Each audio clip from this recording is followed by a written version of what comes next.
একটা পদ, সে পদটা হচ্ছে একটা ব্যাংকের এমডির পদ। এই পদটা নিয়ে যত জটিলতা, যত সমস্যা। এখন একটা ব্যাংকে যদি আইন থাকে যে একজন 20 বছর পর্যন্ত থাকতে পারবে, ইতিমধ্যে তার বয়স 70 হয়ে গেছে, অতিরিক্ত সময় থেকে ফেলেছে, তাহলে সে সেখানে এমডি থাকে কি করে?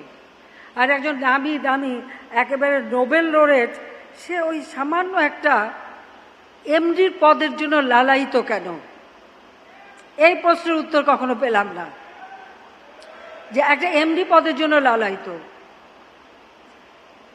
যে বড় দেশ তাকে প্রমোট করে, সেই দেশের অ্যাম্বাসেডর আমার অফিসে আসে, আমার অফিসারদেরকে ধমকায়, বলে যে এই সেতু মানে এমডির পদ না থাকলে এই টাকা বন্ধ হয়ে যাবে। এমডির পদের জন্য আমার কাছে তদবির করতে হিলারি ক্লিন্টন ফোন করলেন, 20 মিনিট ধরে ফোন ছাড়ে না, একবার না দুইবার। শেরি ব্লেয়ার তিনি ফোন করলেন, ফ্রান্সের প্রেসিডেন্টের প্রতিনিধি আসলো, পৃথিবীর অনেকেই আসলো। আমি শুধু জিজ্ঞেস করলাম যে আমাকে একটা কথা বলেন, যে এই এমডির পদে কি মধু আছে? কি মধু আছে? এখন জন্ম সনদ দিয়ে খোলো বিকাশ স্টুডেন্ট অ্যাকাউন্ট, নিজের বিকাশ নিজে কর।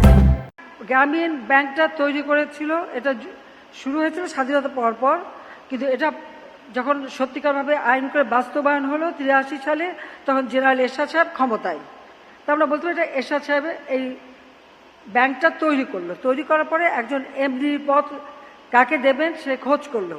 ওখানে মোজাম্মেল সাহেব ছিলেন একজন, আমি চিনি তাকে। উনি বললেন যে চট্টগ্রাম বিশ্ববিদ্যালয়ের একজন প্রফেসর আছে, তাকে দেওয়া যায়। তো সেই প্রফেসরকে এনে এখানে এমডির পদে বসানো হলো। আর সেই প্রফেসর এমডির পদে বসে, আর ওই এমডির পদে চেয়ারে এমনই গ্লু যে উনি এমনই আটকে গেলেন, ওখান থেকে নড়তে চান না। আইন যে আইন দিয়ে করা হয়েছিল, সে আইন ছিল মাত্র যে 60 বছর পর্যন্ত থাকতে পারবে, তার বয়স তখন 70 পার হয়ে গেছে।